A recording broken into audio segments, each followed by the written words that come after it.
Hi, everybody. This is Bullseye Handicapping. Get up, get out, get energized to play the game we love to play, called horse racing. I call it Bullseye because over the last 10 years, I've been trying to pass races, get a kung fu in learning how to pass races. We all can, horse player can easily find a race to play. My change or my paradigm change is to find reasons not to play. And I, over the last 10 years, have gone to um, uh, only playing races where I'm wowed, to only play races when I'm wowed. So today, instead of playing the races, I'm here doing a video. And I've been dancing when I was shopping. I'm in the world bubble now. I'm not in the horse racing bubble. Today is not one of my days to play. I used to play 5 days a week. Used to play 2,500 races a year. And all that happened from that was total insanity. I went ba ba boo boo, unfortunately. So this type of narrative is not about bringing up the racing form, even though I will here and there. This is more about the horse player. Um, you know, and what their approach is and what their mojo is. Do you understand as a horse player you don't have to play sometimes? Do you understand some days you could take off? Some days you can go into the world bubble and be with a significant one. Go into the world bubble and be with your wife, be with your children, be with your family and friends. But unfortunately, as a horse player, if you choose playing the races, that means that all of those other things go away. No wife, no children, no family, no friends, because you go into the horse racing bubble. You don't even know that how selfish you are, but you are, unfortunately. I mean, it's hard to do what I'm playing for 50 years now, and I'm 70 years old. So uh, this is reality, talking reality. And join in if you like. But it's making a bad decision 50 years ago, thinking that I could win at a game that was unattainable. 15% of the people win at the game. How did I think that I was a genius and I was going to be able to be one of those 15%? I actually turned out to be, mentally ill. That was my first day of being mentally ill. And 50 years later, or actually 10 years ago, I realized, man, I'm fucked up. I'm playing the races. I'm playing 2,500 races a year. I'm putting like $150,000 worth of bets in, throughout the year, thinking I'm Mr. Whatever.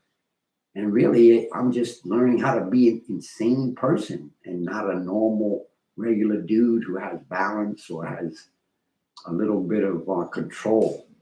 Instead, I chose to have a fat guy appetite. I chose to go into the ring with Mike Tyson. So I made a little clip earlier that I'm going to bring out and play because it's easier to do that. And here we go. And it basically describing, how I feel. I do little recordings. So here's one of them. Trying to play a race. My mind race, you can beat a race, but you can't beat the race. So this is my race. The reason I call it bullseye is because I focus in on just a race. I give myself permission to play one race a week. And after 10 years, I've narrowed it down to graded races, routes, races that matter, races that you can actually get wowed about. And this is the race, the Preakness for the mile and 60. So I like to talk about that a little bit and talk about something that I don't think anybody wants to talk about. I call it taking off your underwear as conversation, and basically conversations we don't want to talk about. And basically, what I want to talk about is first question is horse racing information, is it useless? Is the thorograph sheets useless? Is the Ragerson sheets useless? Is the timeform useless? What I'm using here today. And I'd like to show that today, that it is. But more importantly, it's not so much about that. It's more about the horse player. To be a gambler, you have to be totally insane. To be a horse player, you know that you're totally insane. Unfortunately, you got bit by the devil, and you've chosen something that's unattainable. Only like 15% of the people win, yet you think you're going to be one of them. Unfortunately, after 50 years, I realized I wasn't one of them. I'm Mr. Clean. I've cleaned a lot of money, a lot of money. Some years up to $200,000, $150,000 going through the windows, but not coming out with a profit. So I call myself Mr. Clean at that point. And the reason that is because horse racing information, even the higher level, past the wire, thoroughbred, sheets, raggedy, timeform, whatever, when you're playing a long time, you graduate, white belt, yellow belt, green belt, brown belt, black belt, it's a process over 50 years. I'm a guru, and I'm a guru horse player. And what I get for that is, what do you think I get for that? Total insanity. Boo-boo. Mofo Joe motherfucker. What did I do? Why did I spend 50 years in a horse racing bubble thinking I could win at the game we all love called horse racing? Why did I want to be a gambler? Why did I want to be a horse player? Who knows? But that doesn't matter. What matters is what are you doing, when you realize something that you were unaware of. And unfortunately, after going through this for the last 10 years, trying to get away from playing so many races, I used to play 2,500 races a year. And I realized, oh my God, that's why I'm insane. That's why I'm boo-boo. And most of the time, this horse racing information doesn't even give me the desired end result. I was practicing the last 2 weeks just for the hell of it because I had so many credits. For free racing forms. 80% of the time I lose. So it's like, what else word can you use to describe this whole game? Insanity. Total fucking insanity. And if you don't see it that way, as a horse player, and you're not winning, you should listen to some of my tapes because I've been there. I've done that. I've explored this new so-called territory. Can you win at the races? Not playing unplayable races. Not playing 6-horse fields. Not playing maiden special weights, which has no data or no information. And the other thing is even if with all of this data, we've been conditioned to think that this data, all this horse racing helps us. It doesn't. All it did for the Derby was get everybody on 6 favorites. All it did. All it does is bring you to a core of 6 horses that they label contenders, which are all undervalued for one reason or another. And then people say, well, let's look for value. Who are they dismissing or making a mistake on? Let's play him. That's the insanity of horse racing. I want more. The Achilles heel of a horse player is that he plays way too many races. 90% of the races you're playing, you shouldn't be playing. 90%, unless you're just trying to get lucky and get paid. If you're with the approach of, like the guy at Jacob, It's not about horse racing data. It's about mathematics or whatever. You know, that's just getting lucky and getting paid. But there's no skill. Because the horse racing information isn't accurate. It's not a map that's going to get you to a destination 80% of the time. But 80% of the time, the map that you have in front of you doesn't get you to your destination. 20% of the time, that's brutal. Brutal. Yeah, as a gambler, as an addicted gambler, you can't get out. You can't get out. You kiss the devil on her ass. And she says, I'm yours. And then you said, I'm yours. Back to her hand. It was all over. That's when the insanity came. That's why my mantra is you can beat a race, but you can't beat the races. So for the last 10 years, I've been trying to get to 10%. And I'm still not there. I'm probably about 25%. I got 15% to go.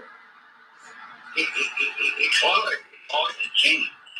It's hard to realize your own personal insanity. It's hard to realize that, what the fuck am I doing? But at age 70, I realized, why? I'm all alone. I got no family. I got no grandchildren. I got no friends. I got no boyfriend. But I got the horses. Because I've been in the horse racing bubble for 50 years. That's why I don't have any of that other stuff. So now I'm trying to get out of the horse racing bubble and go back to the world. Oh my God. Nobody's there saying, hey Dan, how you doing? We missed you. Man, they wrote you up and you're nothing. And there's nothing you can do about that. There's nothing you can do about the fact that for 50 years you decided to go elsewhere and then come back into the world bubble. That's why people can't go stop gambling, stop their addiction, because when they leave the horse racing bubble and try to go back into the world bubble, the world tells them, I don't know who you are. You know, you're outcasted. You're a gambler. You're a degenerate gambler. And all those races you played is like going in and around with Mike Tyson. So 2,500 times a year. For 50 years, I wanted to go in to fight Mike Tyson. You know the brutality of that effect, aftermath? Now, shit.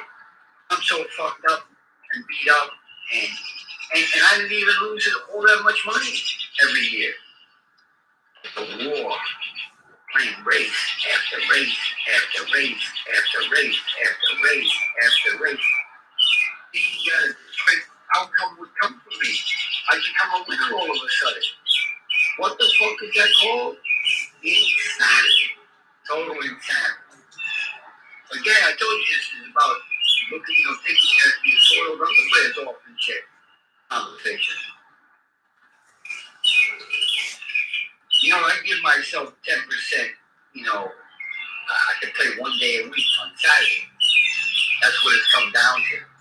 To get to that point is very, very difficult. Again, 10 years to do it.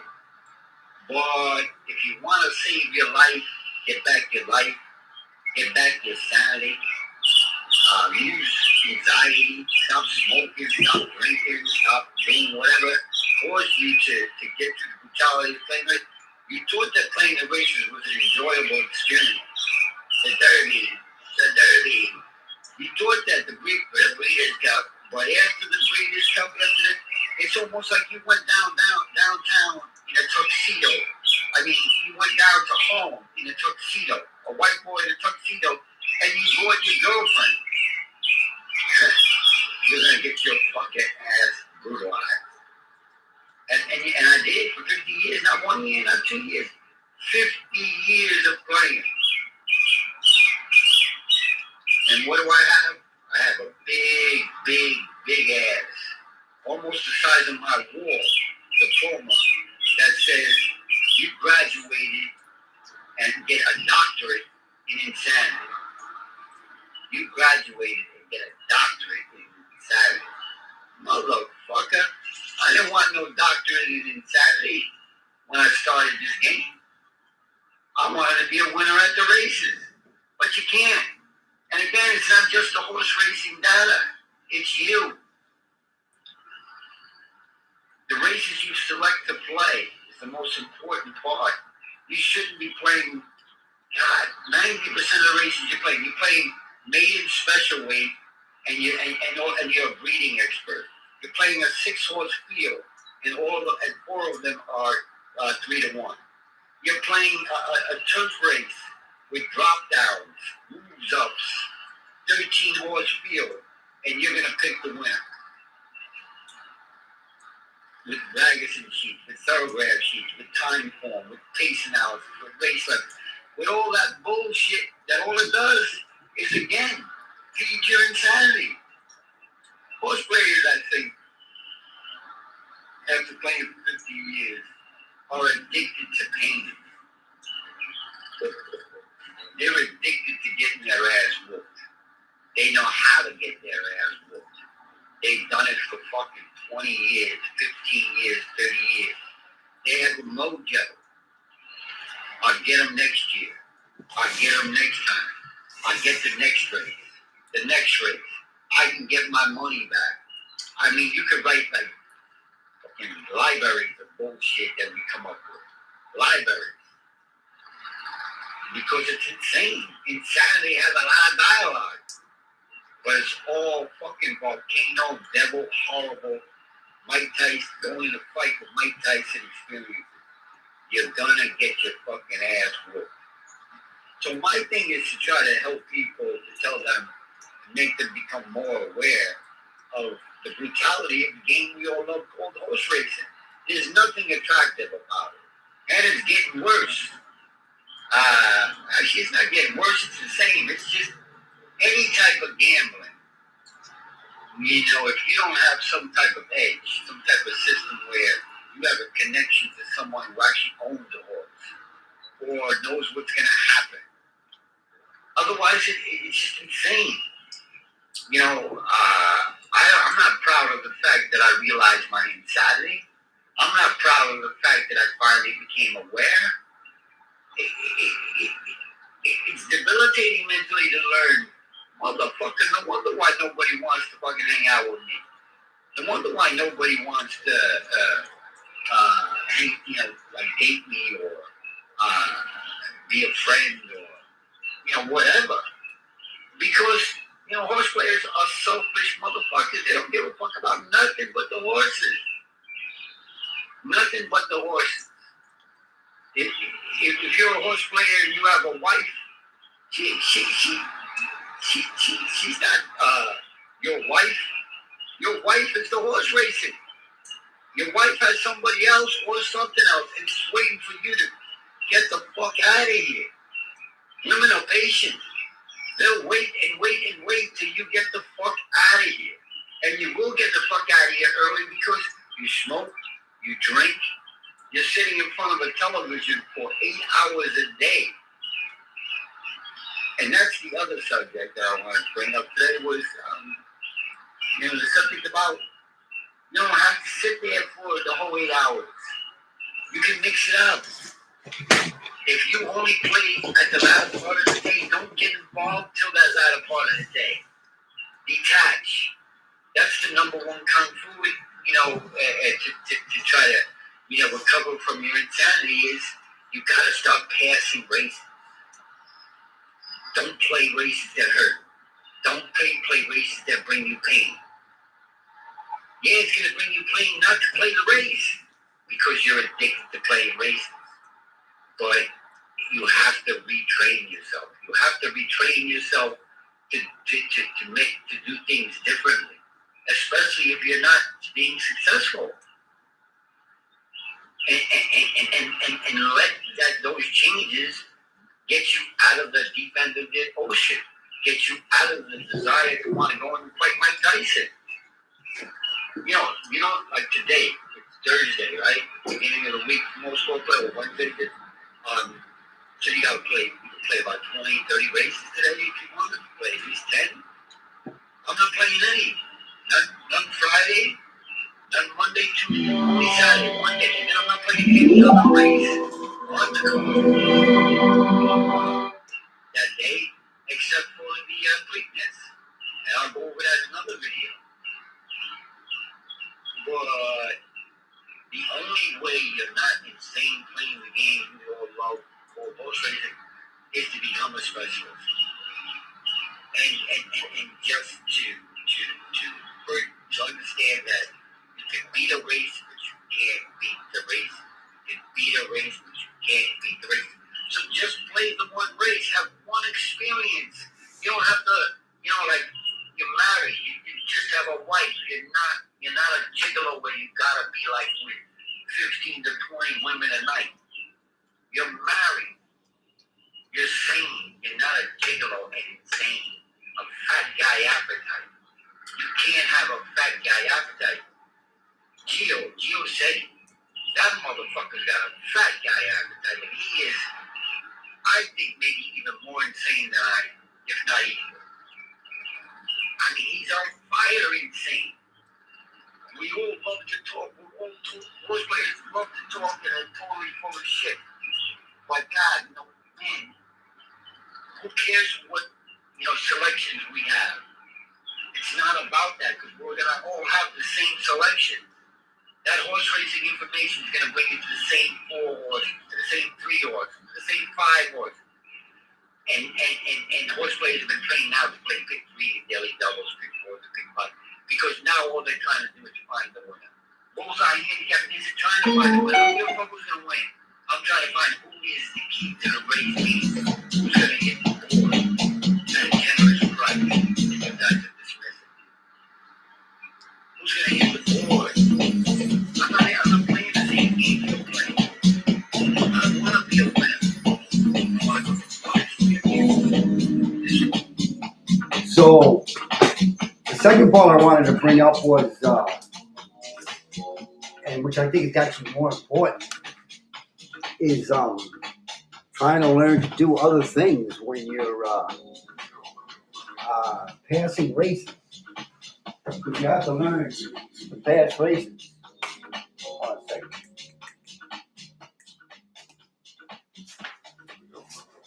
So what I do, my other passion was it's always been kung fu, toy dancing now. And so when I'm playing, I'm basically also dancing. And basically just to get energized, to get energized to do something different, and to get out of the horse racing bubble for a minute. And if it means walking, if it means going for a ride on your motorcycle, if it means, you gotta shake up the boxer, so if it means boxing, hit the bag. If it means having lunch with your wife, having lunch with your kids. One of the things you got to do is get out of the horse racing bubble for part of the day. Get out of the horse racing bubble not only for part of the day, but for a day. Get out of the horse racing bubble for more than just the, like I rollerblade. So I go rollerblade, because I'm not playing the races. So on Preakness, right? Preakness Day, for example, let's use that. I'm not playing until Preakness, because Bullseye handicapping is about playing one race a week and having one enjoyable experience a week, instead of being a guy with a fat guy appetite who has to play hundreds of races a week, which I did do already. But the only way you could do that is by getting out of the horse racing bubble and moving into the world bubble. If you don't do that as a young man, you're married or whatever, you're not going to have a wife. You're not going to have children. They're going to all go away because you're spending all that time playing the races, right? You're a horse player. You're totally fucking insane. You got to play the races. You got to play more than one race. You gotta play hundreds of races you shouldn't play. Because I've gotta play the races. Well, over the last 10 years, I told myself, no, I don't gotta do nothing. What I gotta do is whatever I gotta do, but it's not play the races. So I left the horse racing bubble and tried to get back into the world bubble. Unfortunately, that took me 10 years. 10 years to do.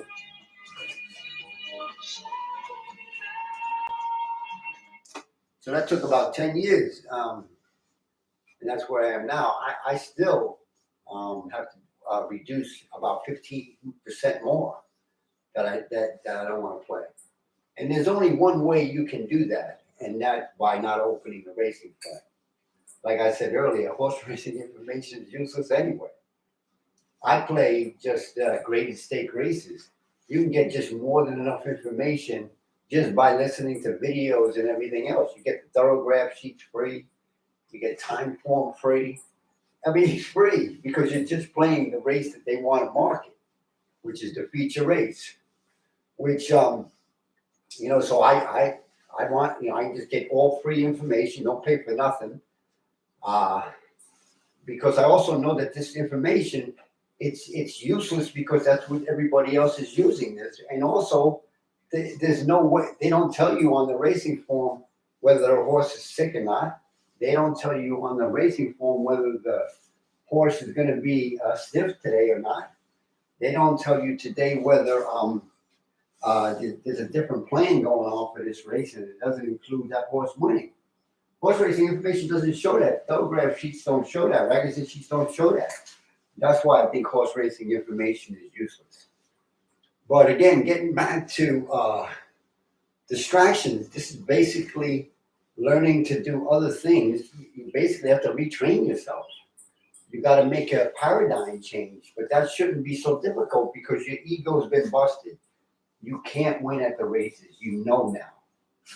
Unfortunately, too many years later, but at least you finally got there where you know.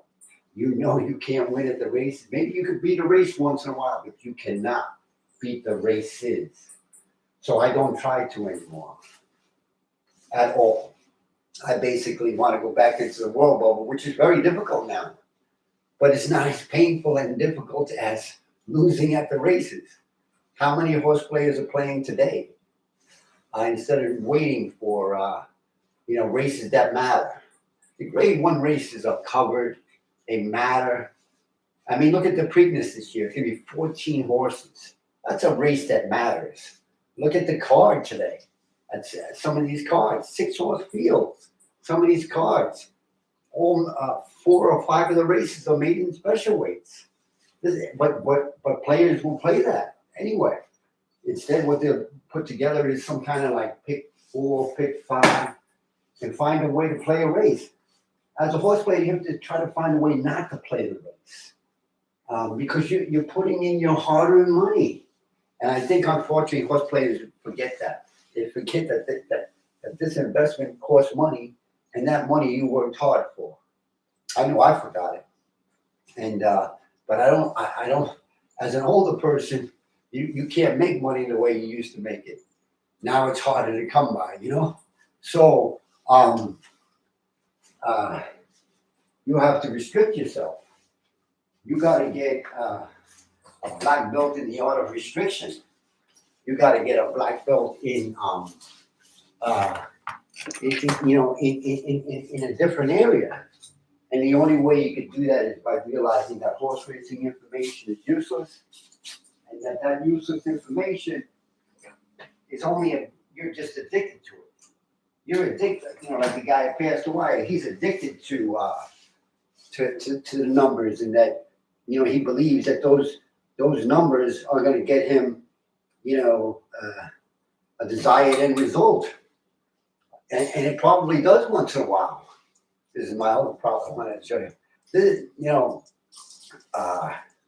And it does once in a while, and it does maybe he is a winner. But the truth of the matter is that it's not just about data; it's about the horse player. It's about the person who's playing. How many races do you have to play a week? How many races do you have to play a year? And most people will have fat guy appetites and play way too many races. And they're not even playable races. And they might be playing a race because it's, after losing a race, an effect. Their ego's busted, and because their ego is busted, they go ahead and make an investment on a race that they had no opinion of even on. I watch shows, and I watch the guy at Shake-Up, and whether he's a winner or not, that's him. But he did just play way too many races. You play races after you reacted to losing to a race, and you can't be successful. Gio over in Focus to the Finish, way too many races. Fat guy appetite. The horse player. Thinking that they can win at a game that only 15% of people win at. But again, this is more about detaching. You don't have to sit there and keep handicapping the race next race. Get up, get out and get energized. After a bad beat, do not stay there and play. After a bad beat, cleanse, wash. This is what I used to do. I used to dance, baby, dance.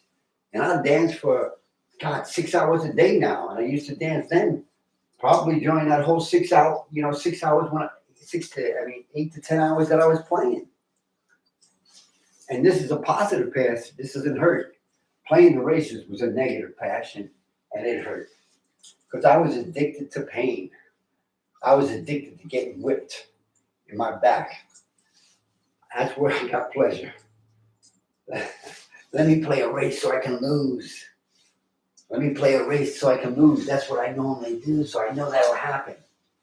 Let me expect a different result and possibly win. A totally insane thought. So again, you can beat a race, but you can't beat the races. And this is about doing other things. Doing other things instead of sitting there trying to find another race to play. Detach. Go into the world bubble. Leave for a little while. If anybody wants to say hello, you can contact me at Bullseye Handicapping. Bullseye Handicapping.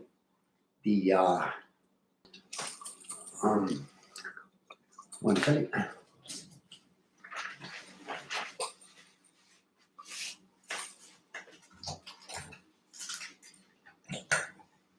Playing thousands and thousands of races. Passing thousands and thousands of races that you don't need to play. So I'm gonna go leave this for a while, because after a while, one of the things as a person, or you're a horse player, any venture where you're stimulated, this was my 50-year stimulant. Open up a racing form, I'm on fire. That's why now I do the poi dancing with the lights. Because normally I'm on fire, I'm ready to go.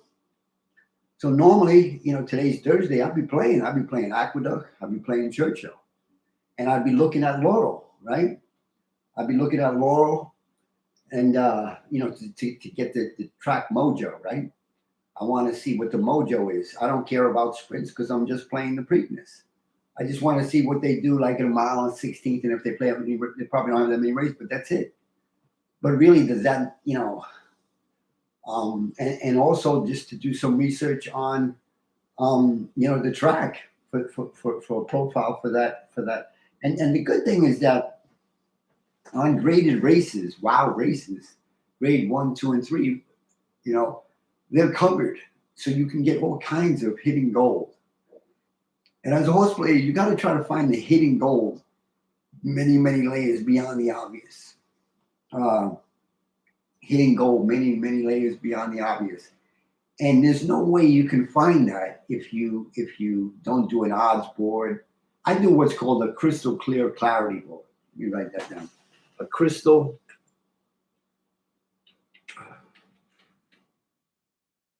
clear clarity board.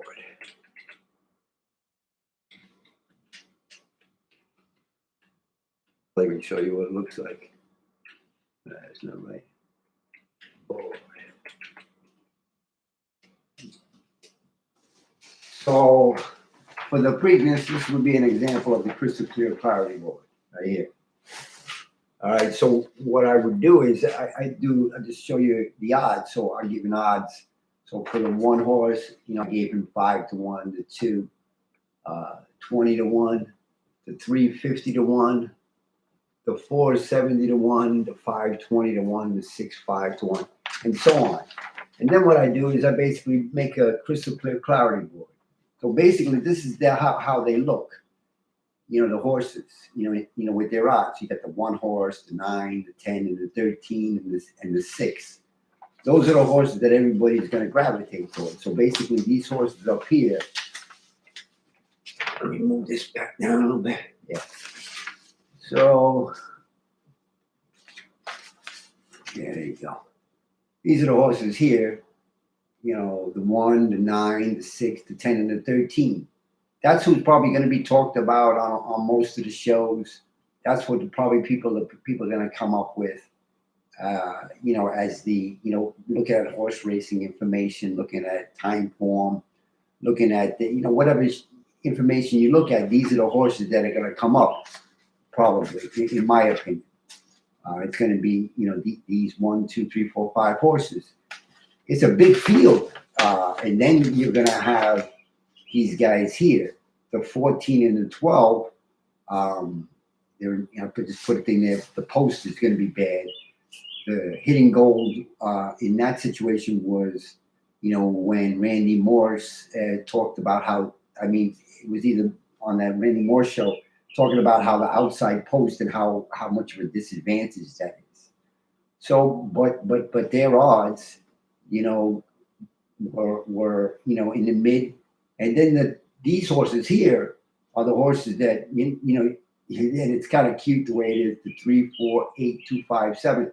Those horses are the horses that most people are gonna dismiss, and it's kind of cool the way it works out. And then if I see a show, I'll bring this up and adapt. If somebody's going to be, I think, even longer or shorter, like meaning a workout or a couple of. I think there's going to be a couple of scratches. I don't think 14 horses are going to go to the Breeders' Cup. To the Preakness. I think it's probably at least 2 horses more are going to get scratched. I don't know why I feel that, but that's my mojo. I get that feeling. But again, so I already have it. Chris, I already know who's what and who's doing. I don't have to bring that up on the screen and show you a racing form or a time form or thorograph sheets. That's your mojo. That's that's like me jumping in your bed. Handicapping is a personal experience with just you and your woman, or just you and your girlfriend. It's not done with others. Menage a trois, meaning I'm going to show you my racing form and tell you how I handicap. I find I don't give a fuck how other people handicap, because that's their experience. The joy of handicapping, the joy of creating a narrative and getting wowed by a race, or not getting wowed by a race, is very important. What I've taught myself, what I've trained myself to do, is to only play races when I'm wowed. And that's why I've been able to reduce the amount of, my percentage from playing like a fat guy appetite at 95% to now only playing about 25%. So, I'm getting leaner and meaner. I'm trying to get jockey weight, so to speak, right? I want to get jockey weight, not trying to find races to play and finding reasons not to play. And like I said, for the last 10 years, I've built fences and put up barriers and come to the point where I just want to play races that I'm wowed by. I just want to go to the prom now. I don't want to go to the dances anymore. I don't want to play today. I don't want to go to today's dance. And the only way I don't go to today's dance is by not opening up the racing form, is by not opening up time form, not opening up the thorograph sheets on today's cards at Aqueduct and Churchill and Laurel. I could do that. I did open up Aqueduct and I did open up Future Days just to glance at them, because that's what I've done for 50 years. But like for example, today I'm not looking at it again because if I look at it, then I'm going to turn on fire. I'm going to want to play because I'm a horse player. I'm insane. I'm addicted to playing race after race after race, hoping for a different outcome. But unfortunately, I'm aware now that insanity is not pleasurable anymore. I don't enjoy losing all the time. I don't enjoy looking in the mirror, seeing how bad Mike Tyson beat the shit out of me on that last race and how horrible I feel. I came into the game, wanting to have enjoyable horse racing experiences. Somewhere along the line, I went ba ba boo boo, totally insane. I lost my fucking mind. And I never turned back. I just stayed there. My feet felt like they were in quicksand. My arms and legs felt like they were rubber and I couldn't move them. I was compulsively addicted to playing race after race after race. I went from a jockey weight 118 pounds to 380, the amount of races I played a year. And now I'm back to jockey weight by passing all day today, all day tomorrow, and then every race except for the breeders, Breeders' Cup Stakes on Saturday, probably around 7 o'clock. So again, doing my other passion, which is poi dancing or my kung fu, or just staying healthy, but not just physically, mentally. I used to dance all the time when I played because the anxiety you have during the experience for those 6 to 8 hours is tremendous. The anxiety I have today is zilch. It's none. And that's probably going to give me more years to live. I'm not sure I want them, but because of the fact that I'm not playing every day, playing every race I can play, I don't have tremendous anxiety. I don't need to smoke as much marijuana to get medicated after I lost all day. I don't need to smoke a half a pack of cigarettes a day because of the fact that I'm on fire and I'm trying to fucking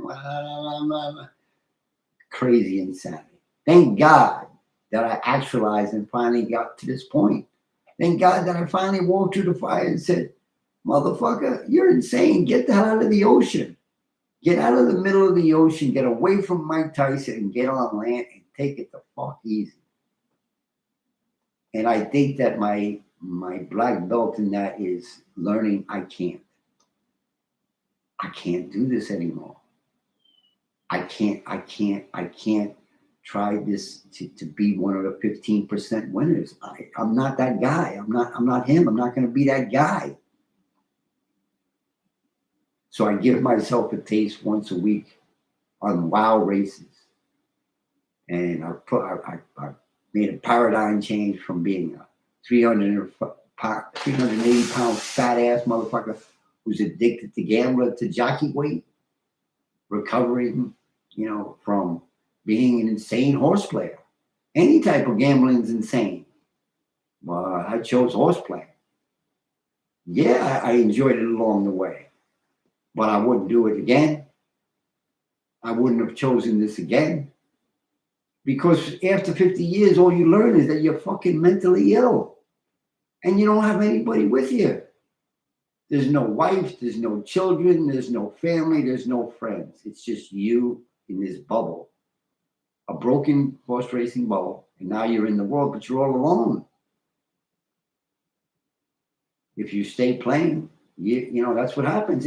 The game is insane. Gambling is insane. Life is insane. I get it. But take it from a guy who's done it for 50 years. It's much better to be where I am now. It's much better to not, trying to dodge the waves, trying to, find another horse that's going to get me out. Another race that's going to get me out. Another race and the funny thing is, it's not even that. It's crazy. It seems like you're addicted to losing and you're better at losing than you are at winning. You're addicted to losing. That's what you're good at. You're good at losing. 80% of the time you lose. That's why I had to reduce the amount of times I played. Because when you go from playing all the time to going into the bleachers to setting up retraining your whole being from a person who's sitting in front of a screen 5 days a week, 8 hours a day, to a guy who's now out in the world doing other things, it's completely different. Completely different. The stimulant doesn't have fire, but the serenity has peace. The fire, you just get fucking burnt. Your desire to want to play another race after. Ask yourself, is this race really worthy of even playing? Before you play it. Again, if you planned on playing, just the 8th, 9th at Aqueduct and the 6th, 7th at Churchill, then that's all you should play. You got to get a black belt in discipline. You got to be disciplined. I'm a kung fu guy, so I had it, but I lost it when I started dancing with the devil. I love to dance, but I don't want to dance with the devil anymore. I don't need to be stimulated at that level anymore. Like I said, if anything, I need sameness and serenity. Anybody ever wants to say hello, you can give me a call, 475-279-5398. I'd love to chat with you because I'm not playing the races anymore. I'm doing other things and trying to get other interests. I'm retired. I don't want to work, so to speak, anymore. Because when you retire, you retire. But I do still want to have pleasant, enjoyable experiences. But now I only want my horse racing experiences to be minimal, unfortunately. So I do things like this. I do things like, videotaping. I'm dancing more. I'm perfecting my technique. I'm trying to attain moments of perfection outside of the horse racing. So again, as Harvey Pack would say, may the horse be with you. And I hope to continue at another time. Bye now.